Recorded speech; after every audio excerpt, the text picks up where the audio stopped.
हाँ, तो मैं बोल रहा था पिक्चर अभी बाकी है मेरे दोस्त। तो अभी मैंने क्या करा था, 90 डिग्री का मैंने बड़ा एंगल लिया था। अब मैं क्या करता हूँ मालूम, छोटा सा एंगल लेता हूँ, अराउंड समझो 5 डिग्री का कुछ लेता हूँ, और सेम चीज फिर से करने की कोशिश करता हूँ। ठीक है, पहले उसको फ्रंट, फिर राइट, फिर क्या करूंगा, पहले राइट करूंगा, फिर क्या करूंगा, फ्रंट करूंगा। वैसे हिसाब से उसका एंगल चेंज करूंगा। ठीक है, चलो देखो गौर से सामने। ठीक है, इधर आ जाओ। पहले मेरे को करना है फ्रंट करना है, फिर राइट करना है। ठीक है, गौर से देखो। और कम एंगल पे, अभी इतना ज्यादा बड़े एंगल पे नहीं करने का है, अब मेरे को एकदम छोटे से एंगल पे, मतलब 5 डिग्री के अराउंड करने का है। ठीक है, छोटा सा करने का है। ठीक है, चलो ये देखो इधर पे। हाँ, पहले करूंगा फ्रंट राइट, देखो क्या ओरिएंटेशन मिल रहा है, गौर से देखो। देखो ये है सामने, ठीक है, फ्रंट राइट, ये ओरिएंटेशन मिल रहा है ऐसा। ठीक है, अब गौर से देखो, अब क्या करूंगा, अब मैं पहले राइट करूंगा, फिर फ्रंट करूंगा। ठीक है, ये देखो राइट फ्रंट, देखो दोनों सेम मिल रहा है। गौर से फिर से देखो यार, फिर से। ठीक है, इधर देखो, इधर फ्रंट राइट, ये ओरिएंटेशन मिल रहा है। अब देखो राइट फ्रंट, देखो दोनों सेम, लगभग दोनों सेम ऐसी ओरिएंटेशन मिल रहे हैं ना, ऐसी मिल रहे हैं ना। फिर से आप लोग देख सकते हैं। ठीक है, इधर देखो ऐसा है। ठीक है, पहले करूंगा मैं फ्रंट राइट, ये ओरिएंटेशन मिल रहा है। ठीक है, देखो ये ऐसा मिल रहा है। अब देखो राइट फ्रंट, देखो फिर से सेम, दोनों में क्या हो रहा है, मेरे को ऐसे वाले केस में क्या हो रहा है, सेम ओरिएंटेशन मिल रहा है। समझ में आई मेरी बात? ठीक है, तो मेरे को क्या पता चला ये चीज से, क्या सर अभी तो बोले थे वेक्टर नहीं है, लेकिन कब वेक्टर नहीं था, देखो गौर से मैं सारी चीज आप लोग को समझा दूं। इसको मैं पहले रब कर देता हूं। तो हम लोग क्या करे थे, पहले फ्रंट करे थे और राइट करे थे। ठीक है, और फिर बाद में राइट करे थे और फ्रंट करे थे। ठीक है, अब पूरे सिचुएशन को एनालाइज करो। जब मैंने थीटा 90 डिग्री लिया था, ठीक है, मतलब बहुत बड़ा लिया था। थीटा क्या था मेरा, थीटा मतलब एंगुलर डिस्प्लेसमेंट ना, एंगुलर डिस्प्लेसमेंट मेरा बहुत ज्यादा बड़ा था। तो मेरे को क्या मिल रहा था, दोनों का आंसर सेम आ रहा था क्या? आप लोग खुद मेरे को बताओ, दोनों का आंसर सेम आ रहा था क्या? नहीं आ रहा था। तो मेरे को वेक्टर क्वांटिटी मिल रहा था क्या? नहीं मिल रहा था। सही है, तो अगर वेक्टर क्वांटिटी नहीं है तो कौन सा क्वांटिटी है फिर? उसका स्केलर है। ठीक है, स्केलर क्वांटिटी है। ठीक है, लेकिन अभी मैंने थीटा को छोटा सा कर दिया, सपोज अराउंड 5 डिग्री कर दिया। ठीक है, मैंने दोनों का एग्जांपल बताया ना, अभी मैंने छोटा कर दिया थीटा को। ठीक है, तो थीटा को मैंने छोटा कर दिया, तो गौर से देखो मेरे को क्या मिला, वेक्टर क्वांटिटी मिला कि नहीं मिला? क्यों वेक्टर क्वांटिटी मिला? क्योंकि ये क्या कर रहा, जब कम कर रहा था मैं, थीटा छोटा था, जब मेरे ये दोनों के आंसर इसमें भी जो ओरिएंटेशन आ रहा था, तो इसमें भी वही ओरिएंटेशन आ रहा था। जैसे इधर दिख रहा था वैसे इधर दिख रहा था। कब दिख रहा था ये? जब थीटा क्या था मेरा, छोटा था। लेकिन जब थीटा मेरा बड़ा था तो ये दोनों सेम आ रहे थे क्या? नहीं आ रहे थे। इसका मतलब हम लोग को ये समझ में आती है बेटा, ये बात समझ में आती है कि जो हम लोग का एंगुलर डिस्प्लेसमेंट है ना, उसके वो दोनों है, वो स्केलर क्वांटिटी भी है और वेक्टर क्वांटिटी भी है, दोनों है वो। तो मेरे को बताओ, जल्दी से मेरे को बताओ, वेक्टर क्वांटिटी कब रहेगा? जब वो थीटा छोटा सा रहेगा, तब वो वेक्टर क्वांटिटी जैसा बिहेव करेगा। लेकिन अगर थीटा बड़ा हो गया, तो वो अपने आप को क्या समझेगा? वो अपने आप को वेक्टर नहीं समझेगा, वो अपने आप को क्या समझेगा? स्केलर समझेगा। ठीक है, तो देखो गाइस, इधर पे देखो, मैं आप लोग के लिए सारी बात को बहुत आसान तरीके से बता दूं। ठीक है, आप लोग को समझ जाने का है कि जब वो छोटा रहेगा, छोटे को हम लोग थीटा नहीं लिखते, डी थीटा लिखते। ठीक है, छोटा कभी भी कोई भी चीज क्वांटिटी छोटी रहती ना, पूरे फिजिक्स में याद रखना, आपको आगे काम आएगी। कोई सी भी क्वांटिटी छोटी रहेगी ना, जैसे सपोज करंट है। ठीक है, करंट मेरा आई से मेजर कर रहा हूं। ठीक है, अगर ये करंट छोटा है तो उसको मैं डी आई लिखूंगा। कोई भी छोटी सी वैल्यू के आगे हम लोग डी लगा देते। ठीक है, तो पहचान जाना कि वो बहुत छोटा सा है। ठीक है, तो अगर मेरा थीटा छोटा सा रहेगा तो डी थीटा बोल सकता हूं ना। तो जब छोटा सा रहेगा तो ये कौन सी क्वांटिटी होएगा? वेक्टर क्वांटिटी होएगा। ठीक है, लेकिन जब थीटा मेरा बड़ा हो जाएगा, ठीक है, तो जब ये थीटा हो जाएगा, डी थीटा से किस में कन्वर्ट हो जाएगा? थीटा में। तो ये वेक्टर क्वांटिटी नहीं रहेगा, ये कौन सा क्वांटिटी रहेगा? स्केलर क्वांटिटी रहेगा। समझ में आ गई? तो हम लोग ने टॉपिक ये स्टार्ट करे थे जो आप लोग के टेक्स्ट बुक में डिस्कस किया गया है। ठीक है, कि एंगुलर डिस्प्लेसमेंट वेक्टर क्वांटिटी है कि स्केलर क्वांटिटी है। तो हम लोग ने एक्सपेरिमेंट करके हम लोग ने समझा, लाइव एग्जांपल देख के, तो हम लोग को ये पता चला ये तो वेक्टर क्वांटिटी भी है और स्केलर क्वांटिटी भी है। वेक्टर क्वांटिटी कब रहेगा? जब थीटा कैसा रहेगा? छोटा रहेगा। ठीक है, अगर थीटा बड़ा रहेगा तो अपने आप को कैसा समझेगा? स्केलर क्वांटिटी समझेगा। ठीक है, तो अब हम लोग को इतना समझ में आ गया, तो मेरे को बताओ ये वेक्टर क्वांटिटी है कि नहीं है? ठीक है, तो कुछ केस में ये वेक्टर क्वांटिटी है। तो वेक्टर क्वांटिटी का आप लोग को पता है, वेक्टर क्वांटिटी का मैग्नीट्यूड भी रहता है और डायरेक्शन भी रहता है। ठीक है, तो कुछ केस में, तो कुछ सेंस में अपने आप को ये वेक्टर क्वांटिटी को समझते हैं ना, जब छोटा रहता है तो वेक्टर क्वांटिटी का मैग्नीट्यूड भी रहता है और डायरेक्शन भी रहता है। अब हम लोग की चर्चा, या आप लोग की बुक में मैं बोलूं तो अब चर्चा किया गया कि वेक्टर क्वांटिटी है ये। ठीक है, तो इसका डायरेक्शन क्या रहेगा? पहले साबित किया गया कि वेक्टर क्वांटिटी है ना, वेक्टर क्वांटिटी। कोई सा भी अगर छोटा रहेगा तो वेक्टर क्वांटिटी तो है ना, ठीक है, तो वेक्टर क्वांटिटी है तो उसका डायरेक्शन भी होएगा। तो अब अभी हद तक हम लोग चर्चा किए थे कि एंगुलर डिस्प्लेसमेंट वेक्टर क्वांटिटी है या स्केलर। तो हम लोग ने देखे कि वेक्टर क्वांटिटी कुछ केस में मिला, ठीक है। तो अगर वेक्टर क्वांटिटी है तो इसका कुछ ना कुछ क्या रहेगा, डायरेक्शन रहेगा। तो अब इसके बाद हम लोग किस पे चर्चा करने वाले, अब हम लोग चर्चा करने वाले उसके डायरेक्शन पे, ठीक है। समझ में आ गई मेरी बात, चलो ठीक है। तो अभी हम लोग चर्चा करेंगे कि एंगुलर डिस्प्लेसमेंट, एंगुलर वेलोसिटी और एंगुलर एक्सेलरेशन का डायरेक्शन क्या होगा, ठीक है। सो गाइस हम लोग ने ये पता तो लगा लिया कि कुछ सेंस में एंगुलर डिस्प्लेसमेंट होता है वो वेक्टर रहता है, ठीक है। अब वेक्टर रहता है तो मैंने आप लोग को जैसा बताया वेक्टर का मैग्नीट्यूड भी होता है और वेक्टर का डायरेक्शन भी होता है। तो हम लोग अभी चर्चा करने वाले direction of angular displacement, angular velocity और एंगुलर एक्सेलरेशन। मतलब एंगुलर डिस्प्लेसमेंट हम लोग देखें ना वेक्टर होता है, तो वेक्टर होता है तो कुछ ना कुछ डायरेक्शन रहेगा। तो अभी हम लोग देखेंगे सबसे पहले डायरेक्शन, किसका डायरेक्शन देखेंगे हम लोग, डायरेक्शन देखेंगे सबसे पहले हम लोग देखेंगे एंगुलर डिस्प्लेसमेंट का, ठीक है। एंगुलर डिस्प्लेसमेंट को हम लोग किससे करते हैं, डिनोट करते हैं, थीटा से हम लोग डिनोट करते हैं, ठीक है। तो हम लोग देखेंगे डायरेक्शन ऑफ एंगुलर डिस्प्लेसमेंट कैसा रहेगा, ठीक है। तो ये डायरेक्शन बताने के लिए, एंगुलर डिस्प्लेसमेंट का डायरेक्शन बताने के लिए हम लोग यूज करेंगे राइट हैंड थंब रूल। क्या यूज करेंगे हम लोग यूज करेंगे right hand thumb rule use करेंगे, ठीक है। तो जरा समझने की कोशिश करो कि एंगुलर डिस्प्लेसमेंट का डायरेक्शन कैसे हम लोग पता करेंगे, ठीक है। सपोज एक पार्टिकल है जो एंटी क्लॉकवाइज सेंस में सर्कुलर मोशन परफॉर्म कर रहा है, ठीक है। एक पार्टिकल है, ऐसा घूम रहा है, ठीक है, एंटी क्लॉकवाइज पता है ना, ऐसा घूम रहा है, ऐसा नहीं घूम रहा है, क्लॉकवाइज में नहीं घूम रहा है, उल्टा घूम रहा है, ठीक है, ऐसा घूम रहा है, ठीक है, ऐसा घूम रहा है, ठीक है, इधर से चालू होके ऐसा घूम रहा है। एंटी क्लॉकवाइज सेंस में सर्कुलर मोशन परफॉर्म कर रहे हैं, ठीक है। राइट हैंड थंब रूल ये कहता है कि जिस सेंस में पार्टिकल घूम रहे हैं ना, ऐसा घूम रहे हैं ना, ठीक है, तो जो सेंस में पार्टिकल घूम रहे वो सेंस में आप लोग अपने फिंगर को क्या करेंगे, कर्ल करेंगे, ठीक है। और जो आउट स्ट्रेच थंब रहेगा ना आपका, वो डायरेक्शन बताएगा एंगुलर डिस्प्लेसमेंट का। फिर से सुनो कैसा घूम रहा है ये, देखो मैं करके बताऊं, ठीक है। ये कैसा घूम रहा है, ऐसा घूम रहा है, देखो ऐसा घूम रहा है ना, तो मैं अपने फिंगर को ऐसा मोड़ूंगा, जैसा घूम रहा है वैसा मोड़ूंगा, ठीक है। अगर ऐसा घूमता तो ऐसा मोड़ता, जैसा घूम रहा है ना, मेरे को याद रखो, मेरी एक बात खाली याद रखो कि जैसा घूम रहा है वैसे ही मैं क्या करूंगा, अपने फिंगर को कर्ल करूंगा, ठीक है, और मतलब मोड़ूंगा, ठीक है।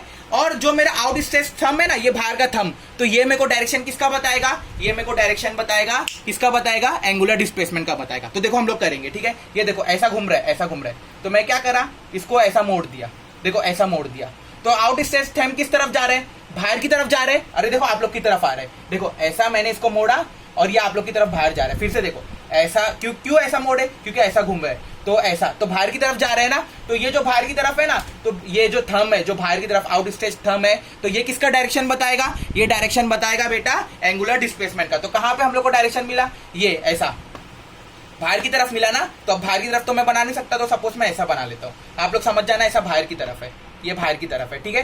तो डी थीटा का डायरेक्शन हो जाएगा, ठीक है, डी थीटा क्योंकि छोटी क्वांटिटी वेक्टर होती ना इसलिए, तो ऐसा बाहर की तरफ डायरेक्शन हो जाएगा, ठीक है। समझ में आ गई। तो क्या करने का, जिस सेंस में वो मूव कर रहे हैं, एंटी क्लॉकवाइज सेंस में कर रहे हैं ना सर्कुलर मोशन परफॉर्म, तो उस सेंस में अपने हाथ को मोड़ो, और जो ये बाहर का जो थंब है ना, ये बाहर का थंब, ये आउट स्ट्रेच थंब, ये हम लोग को किसका डायरेक्शन बताएगा, ये हम लोग को एंगुलर डिस्प्लेसमेंट का डायरेक्शन बताएगा। तो ये बाहर है ना, बाहर, ठीक है। तो ये थंब ने मेरे को इधर पे बता दिया कि मेरे एंगुलर डिस्प्लेसमेंट का डायरेक्शन कैसा होएगा, ऐसा होएगा, बाहर की तरफ जा रहेगा, ठीक है, ठीक है। तो अभी ये एंटी क्लॉकवाइज था, ठीक है। अगर मैं एंटी क्लॉकवाइज को हटा दूं और क्लॉकवाइज कर दूं, अगर मैं क्लॉकवाइज कर दूं, क्लॉकवाइज पता है ना कैसा जाता है, ऐसा घूमता है, ठीक है, ऐसा नहीं घूमता है, ऐसा, अरे जैसे क्लॉक चलती ना बेटा वैसा घूमता है, ठीक है, ऐसी जाती ना आप लोग की क्लॉक, ठीक है। तो अब मैं क्या करूं, अब ऐसा घूम रहा है ना, तो अब ये ऐसा घूम रहा है, तो ऐसा थंब को ऐसा मैं अपने फिंगर को करूंगा, मोड़ूंगा, ठीक है। देखो गौर से, ऐसा घूम रहा है ना, ऐसा जा रहे हैं ना, तो ऐसी मैं मोड़ा, तो मेरे को बताओ अब किस तरफ रहेगा, आउट स्ट्रेच थंब किस तरफ है, अंदर की तरफ ना, तो अब एंगुलर डिस्प्लेसमेंट का डायरेक्शन इधर अंदर हो जाएगा। देखो गौर से, पहले कैसा था, क्लॉकवाइज, जब एंटी क्लॉकवाइज था तो ऐसा जाता था, ऐसा इधर से इधर जाता था, तो ऐसा मोड़ा, तो बाहर की तरफ। अब कैसा हो गया, अब ऐसा जा रहा है, तो देखो ऐसा मोड़ूंगा, अब किस तरफ हो गया, अंदर की तरफ हो गया, ठीक है। तो अब इसका डायरेक्शन हो जाएगा, तो बाहर की तरफ मैंने ऐसा बताया था, तो अंदर की तरफ मैं बता देता हूँ, ऐसा बता देता हूँ, तो अब इसका डायरेक्शन क्या हो जाएगा, अंदर की तरफ ऐसा रहेगा। समझ में आ गई। तो राइट हैंड थंब रूल इतना सिंपल बताता है कि जो जो क्लॉकवाइज या एंटी क्लॉकवाइज डायरेक्शन में वो सर्कुलर मोशन परफॉर्म कर रहा है, उसी डायरेक्शन में अपने सीधे हाथ को क्या करो आप लोग, मोड़ो। अगर वो ऐसा घूम रहे क्लॉकवाइज तो ऐसा मोड़ूंगा, ठीक है। तो जो आउट स्टेज थंब रहेगा ना, मतलब जो बाहर का थंब रहेगा ना, ये वाला थंब ऐसा मोड़ा, ठीक है, देखो ऐसा मोड़ा, तो ये जो बाहर का थंब रहेगा ना, ये वाला थंब किसका डायरेक्शन बताएगा मेरे को, आउट स्टेज थंब मेरे को बताएगा एंगुलर डिस्प्लेसमेंट का। तो कहाँ पे हो गया था, पहले वाले केस में बाहर की तरफ जा रहा था, अभी ये वाले केस में अंदर की तरफ जा रहे। समझ में आ गया एंगुलर डिस्प्लेसमेंट का डायरेक्शन हम लोग कैसे पता करेंगे। तो अभी हम लोग ने क्या कर लिए थे, अभी हम लोग ने डायरेक्शन देख लिए थे एंगुलर डिस्प्लेसमेंट का। एंगुलर डिस्प्लेसमेंट के बाद हम लोग किसका डायरेक्शन देखने गए, एंगुलर वेलोसिटी का, ठीक है। एंगुलर वेलोसिटी का डायरेक्शन देखने के लिए मैंने एक बात इधर पे लिखा हूं, क्या लिखा हूं, जहां एंगुलर डिस्प्लेसमेंट वहां एंगुलर वेलोसिटी। तो मेरे को बताओ ये वाले केस में एंगुलर डिस्प्लेसमेंट का डायरेक्शन अगर इधर है, ठीक है, कैसा, कहां पे इधर पे डायरेक्शन हो रहा था, ये ऐसे सेंस में घूम रहा था ना, तो अगर अंदर की तरफ है, ऐसे सेंस में अंदर की तरफ है, तो मैंने लिखा जहां एंगुलर डिस्प्लेसमेंट वहां एंगुलर वेलोसिटी। तो एंगुलर वेलोसिटी का डायरेक्शन भी कहां पे होएगा, अंदर की तरफ ही होएगा, मतलब ये तरफ ही रहेगा, ठीक है। तो ये हो जाएगा मेरा, इधर पे मैं लिख देता हूं ओमेगा बार, ठीक है। समझा मेरी बात। अरे बेटा, जहां पे एंगुलर डिस्प्लेसमेंट है मेरे को बताओ, जब मैंने क्लॉकवाइज लिया तो एंगुलर डिस्प्लेसमेंट का डायरेक्शन कहां मिल रहा था, हम लोग को अंदर की तरफ मिल रहा था, देखो अंदर की तरफ मिल रहा था, सही बात है। तो अंदर की तरफ जहां पे एंगुलर डिस्प्लेसमेंट है, तो वही अंदर की तरफ किसका डायरेक्शन होएगा, एंगुलर वेलोसिटी का। और जब याद करो हम लोग ने इससे पहले एंटी क्लॉकवाइज लिए थे, तो एंटी क्लॉकवाइज ऐसा, ठीक है, ऐसा घूम रहता है ना, ऐसा घूमता है, तो ऐसा, ठीक है। तो हम लोग को कहां पे मिल रहा था एंगुलर डिस्प्लेसमेंट, बाहर मिल रहा था ना, आउट स्टेज थंब हम लोग का बाहर आ रहा था ना, समझ में आ गई मेरी बात। तो वो वाले केस में एंगुलर वेलोसिटी भी क्या हो जाता, मेरा बाहर हो जाता। तो सिंपल याद रखना, जहां पे एंगुलर डिस्प्लेसमेंट जो रास्ते जाएगा ना, वही रास्ते कौन जाएगा, एंगुलर वेलोसिटी जाएगा। जहां इसका डायरेक्शन रहेगा, ठीक है, वहीं इसका डायरेक्शन रहेगा, ठीक है। तो अभी तक हम लोग ने चर्चा किस पे कर ली है, एंगुलर डिस्प्लेसमेंट का डायरेक्शन राइट हैंड रूल से समझ लिए। जहां पे एंगुलर डिस्प्लेसमेंट रहेगा वहां पे क्या रहेगा, एंगुलर वेलोसिटी रहेगा। अब चर्चा किसकी करेंगे, एंगुलर एक्सीलरेशन की करेंगे, ठीक है। इधर देखो जरा सा, चर्चा अगर मैं जब स्टार्ट करूं एंगुलर एक्सीलरेशन की, ठीक है, तो उससे पहले मैं ये समझाऊं कि एक्सीलरेशन क्या होता है।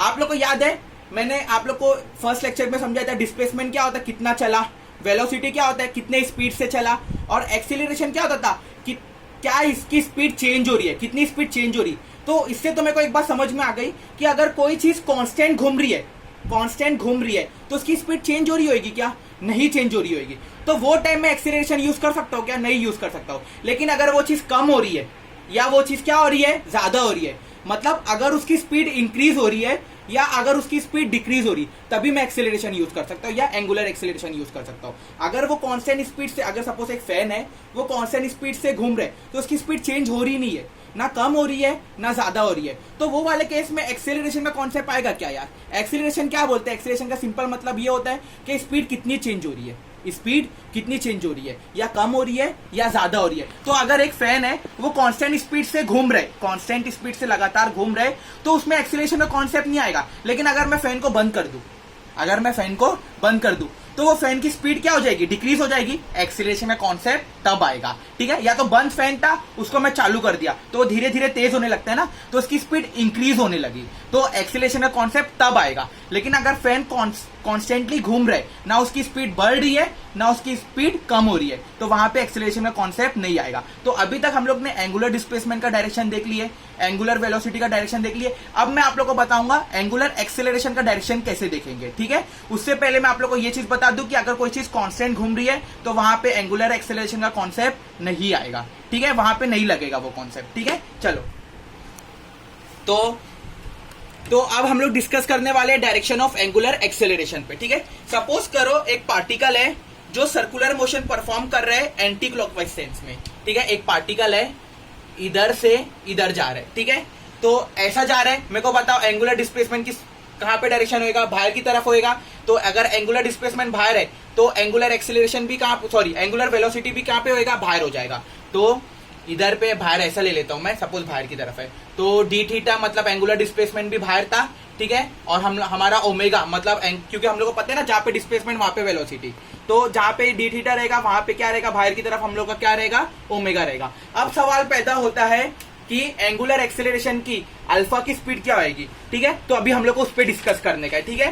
तो जैसे सपोज करता हूं कि जो पार्टिकल मेरा एंटी क्लॉकवाइज सेंस में घूम रहे हैं ना, उसकी स्पीड बंद हो रही है, कम हो रही है, सॉरी, उसकी स्पीड क्या हो रही है, कम हो रही है। जैसे मैं फैन को अगर बंद करूं, ठीक है, तो उसकी स्पीड क्या होने लगती है, कम हो रही है, ठीक है। तो स्पीड अभी डिक्रीज हो रही है। अभी स्पीड क्या हो रही है, समझो, हाँ फैन है, फैन को मैं बंद कर रहा हूं तो फैन ऐसे, इसकी स्पीड क्या हो रही है, कम हो रही है, डिक्रीज हो रही है।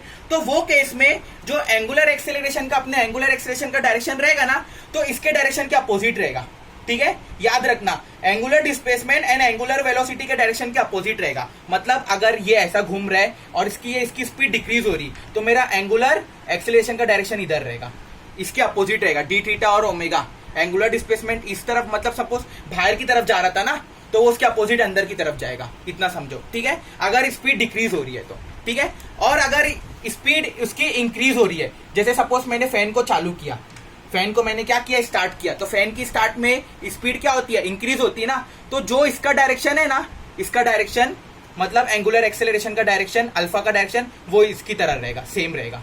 अगर ये बाहर जाएगा तो बाहर जाएगा, अगर बाहर जाएगा तो बाहर जाएगा, अगर अंदर इसका डायरेक्शन रहेगा तो अंदर की तरफ रहेगा। तो ये वाला कब सेम रहेगा, कब इसकी तरह सेम रहेगा, जब मेरी स्पीड क्या हो रही रहेगी, इंक्रीज हो रही होगी, ठीक है। लेकिन अगर स्पीड मेरी डिक्रीज हो रही है तो इसका डायरेक्शन इसके, इन लोग दोनों के डायरेक्शन के कहां पे रहेगा, अपोजिट रहेगा। समझ में आ गई। अच्छा सर, स्पीड इंक्रीज भी नहीं हो रही है, ठीक है, और स्पीड डिक्रीज भी नहीं हो रही है, ना स्पीड इंक्रीज हो रही है ना स्पीड डिक्रीज हो रही है, कुछ भी नहीं हो रही, वो कांस्टेंट स्पीड से चल रहा है।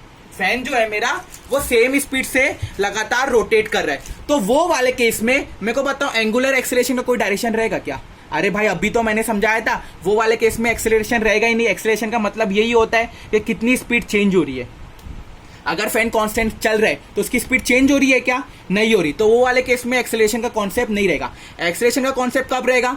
जब स्पीड डिक्रीज होए या तो स्पीड क्या होए, इंक्रीज होए। समझ में आ गई। तो अगर स्पीड डिक्रीज हो रही है, उसकी स्पीड कम हो रही, तो डायरेक्शन इन लोग दोनों के अपोजिट रहेगा। इन लोग दोनों के क्या रहेगा? अगर स्पीड क्या हो रही है मेरी, जैसे मैंने फैन को बंद करा तो उसकी स्पीड कम हो जाएगी, तो वो वाले केस में एंगुलर एक्सेलरेशन का डायरेक्शन इन लोग दोनों के डायरेक्शन के अपोजिट रहेगा। मतलब अगर इन लोग दोनों बाहर जा रहे होंगे तो इसका डायरेक्शन अंदर की तरफ होएगा, अंदर की तरफ। ठीक है। लेकिन अगर स्पीड इंक्रीज हो रही होगी, जैसे मैंने फैन को चालू करा तो फैन की स्पीड इंक्रीज होगी, तो इन लोग दोनों का जहां डायरेक्शन रहेगा ना, बाहर जा रहे रहेंगे, तो इसका डायरेक्शन भी बाहर की तरफ रहेगा।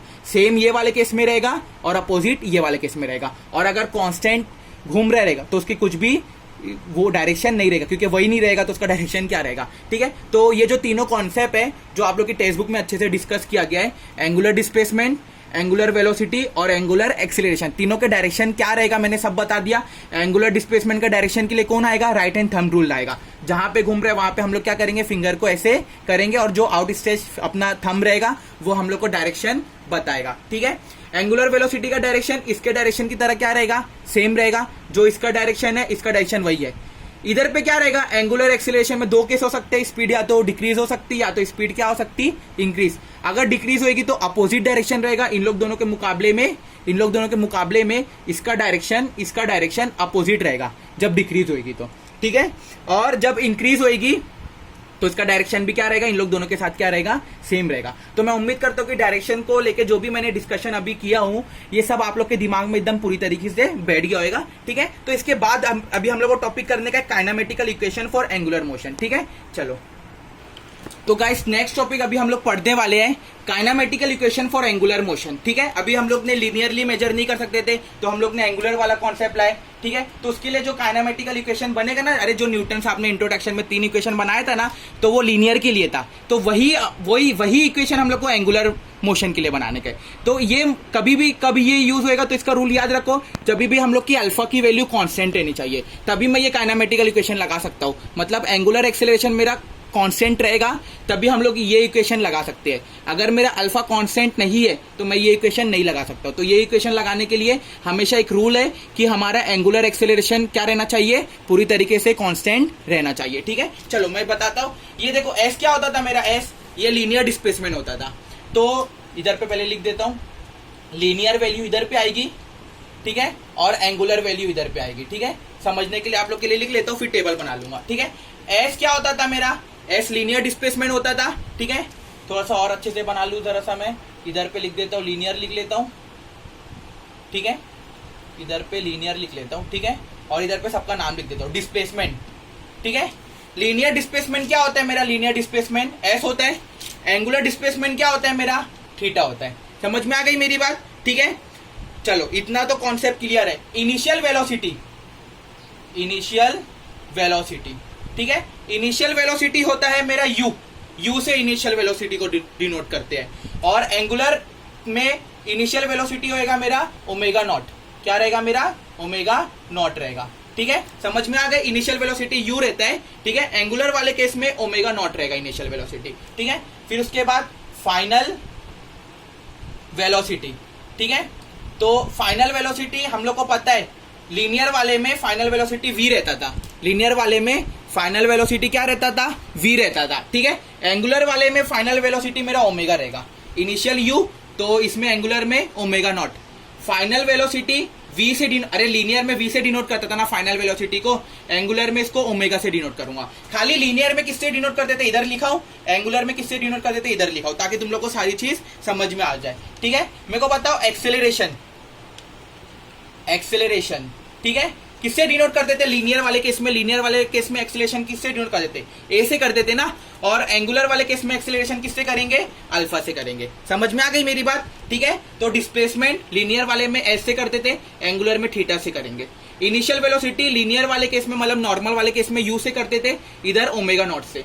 फाइनल वेलोसिटी वी से करेंगे, इधर ओमेगा से करेंगे। और एक्सेलरेशन अपन लीनियर में नॉर्मली ए से करते थे, एक्सेलरेशन ए से डिनोट होता था ना, एंगुलर वाले में हम लोग किससे करेंगे, अल्फा से करेंगे। ठीक है, अब मेन इक्वेशन इधर बना रहा हूं। ठीक है, इधर पे मेन लिखता हूं, लीनियर वाला इधर लिखूंगा। ठीक है, और उसके बाद मैं एंगुलर वाला इधर लिखूंगा। ठीक है, मेन इक्वेशन, सबसे पहले इक्वेशन मैंने आप लोगों को क्या बताया था, S is equal to U T plus half A T square. याद है न्यूटन साहब ने बताए थे हम लोग को 3 इक्वेशन। ठीक है, आप लोग को याद होगा इंट्रोडक्शन में मैंने पढ़ाया था, S is equal to U T plus half A T square. अब इसको ही एंगुलर में कन्वर्ट करने का है। ठीक है, और ये टेबल की मदद लेके कन्वर्ट करने का है। तो देखो हम लोग कन्वर्ट करेंगे, एस, एस किसके बराबर है, थीटा के बराबर है ना, तो एंगुलर में एस की जगह पे क्या आ जाएगा, थीटा आ जाएगा। ठीक है, यू किसके बराबर है, यू ओमेगा नॉट के बराबर है, तो यू की जगह पे ओमेगा नॉट। ठीक है, टी हमेशा टाइम जो रहता है ना, टाइम टी का टी रहता है, चेंज नहीं होता है। टाइम का कॉन्सेप्ट याद रखना, ये चेंज नहीं होता है। ठीक है, तो इधर पे टी रहेगा। ठीक है, ये टी की जगह टी प्लस हाफ, ए की जगह पे क्या होता है, ए की जगह पे अल्फा यूज करते हैं हम लोग। लीनियर में ए रहता है, एंगुलर में क्या यूज करते हैं, अल्फा, और ये टी ऐसी रहेगा, टी स्क्वायर। ठीक है, ये देखो हम लोग ने कितना सिंपल कन्वर्ट कर दिया। कॉन्सेप्ट समझाने वाला अगर अच्छा रहेगा ना गाइस, तो आप लोग को समझ में बहुत अच्छे से आएगा। और याद रखना, फिजिक्स पूरी 12th के फिजिक्स के सारे चैप्टर में बहुत डिटेल में न्यूमेरिकल्स को बहुत पहले कॉन्सेप्ट इसलिए मजबूत करता हूँ, अब इसके बेस पे न्यूमेरिकल्स कराऊंगा इसके बाद, इसलिए पहले कॉन्सेप्ट एकदम डिटेल में समझाता हूँ और उसके बाद न्यूमेरिकल्स बहुत अच्छे से समझाता हूँ। ठीक है, तो मेरी पढ़ाई बहुत अच्छी रहेगी, फिजिक्स में भी मैथ्स की तरह ही रहेगी। ठीक है, तो ये बात याद रखना। चलो सेकंड लॉ हम लोग ने कौन सा, सेकंड वाला इक्वेशन क्या देखे थे, U V is equal to U plus A T. ठीक है, चलो इसको भी कन्वर्ट कर दो, v मतलब फाइनल वेलोसिटी,